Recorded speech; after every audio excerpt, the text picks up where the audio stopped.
Halo, saudara-saudari yang terkasih, apa kabar?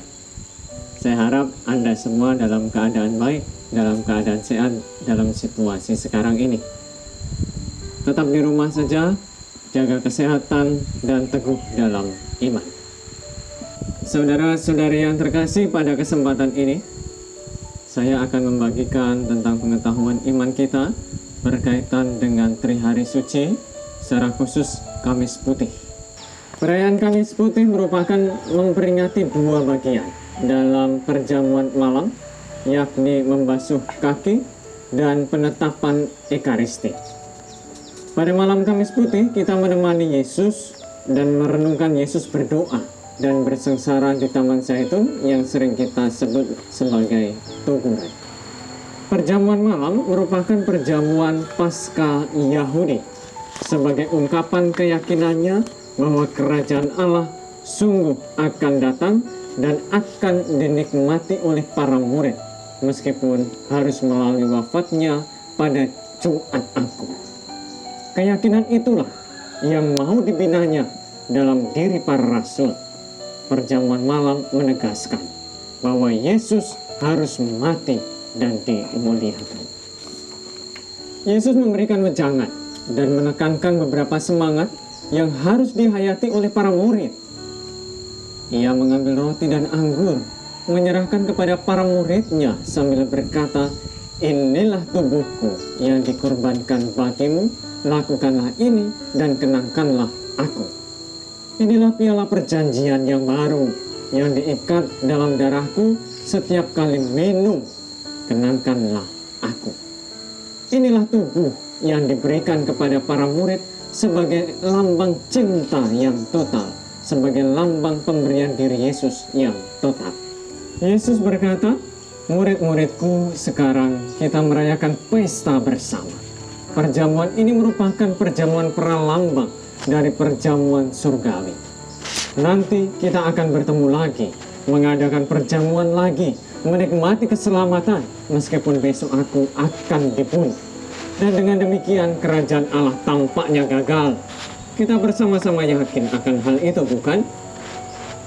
Perlu dicermati saudara-saudari yang terkasih. Yesus yakin, tetapi apakah para murid yakin? Para murid agak kurang yakin, karena pada malam itu mereka semua akan lari dari Yesus. Saudara-saudariku yang terkasih, pasti Anda tahu bagaimana ritus perayaan Kamis Putih. Ada pembasuhan kaki, perayaan Ekaristi, dan tuguran. Pembasuhan kaki merupakan kebiasaan kuno Israel untuk membasuh kaki para tamu. Ini adalah tindakan seorang hamba.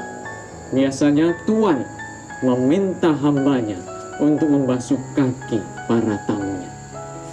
Dalam peristiwa ini, Yesus menjalankan tugas seorang budak. Reaksi para murid, ada yang menerima untuk dibasuh kakinya, ada pula yang menolak untuk dibasuh kakinya, yakni Petrus. Hal itu terjadi karena mereka mengakui bahwa Yesus adalah orang gede, orang hebat, sebagai Mesias yang maha mulia dan maha besar. Bagi Yesus, pembasuhan kaki merupakan tindakan pralambangan. Tindakan atau teladan pelayanan yang diberikan bagi para rasul dan pesan bagi kita agar kita juga melayani sesama. Inilah puncak pelayanan Yesus, yaitu jurang perendahan diri wafat Yesus di sana. Ia menjadikan dirinya pelayan para rasul. Penetapan Ekaristi. Dalam perayaan Ekaristi, kita sering mendengar kata-kata institusi, "Perbuatlah ini guna memperingati aku." Inilah kata-kata penetapan Ekaristi. Yesus memerintahkan gereja untuk mengenangkan Dia dan seluruh karya penebusannya yang meliputi peristiwa wafat dan kebangkitannya. Kata peringatan menunjuk kesatuan antara kenangan dan aksio atau tindakan. Artinya bahwa bukan mengingat secara intelektual, tetapi menghadirkan apa yang dikenangkan itu, sehingga betul ada, hadir, berdaya, dan bertindak. Kata ini menunjuk disitulah perayaan Ekaristi.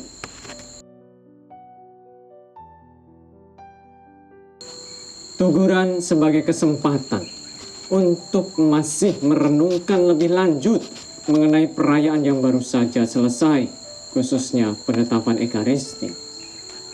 Sangat disayangkan bahwa tuguran sering diisi secara formal dengan berbagai doa dan nyanyian yang tidak selalu sesuai dengan maksud pokok. Dalam tuguran, kita itu menemani Yesus yang sedang berdoa. Dalam tuguran, pertama-tama merenungkan perjamuan malam lebih lanjut, dan kemudian sejauh perlu dan berguna, kita mengikuti Yesus di Taman Getsemani. Lalu saudara-saudari yang terkasih, bagaimana cara mengisi hari Kamis Putih? Yang pertama, banyak berdoa dan mengadakan renungan dari kitab suci. Dari kitab Yeremia bab 20 ayat 6 sampai 18, Ratapan bab 5 ayat 1 sampai 22, dan Keluaran 12. Pada sore hari kita mempersiapkan ruang untuk peringatan perjamuan Tuhan. Dan yang kedua, pada pukul 18.00 mengadakan perayaan liturgi. Yang ketiga, tuguran.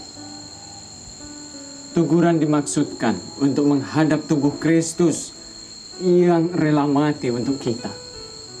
Kita mengikutinya di Taman Getsemani, merenungkan pergumulan batin dan keluhuran hatinya.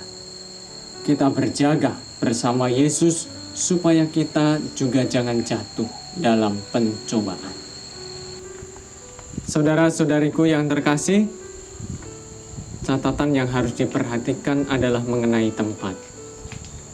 Perjamuan malam ini berbeda dengan perayaan Ekaristi.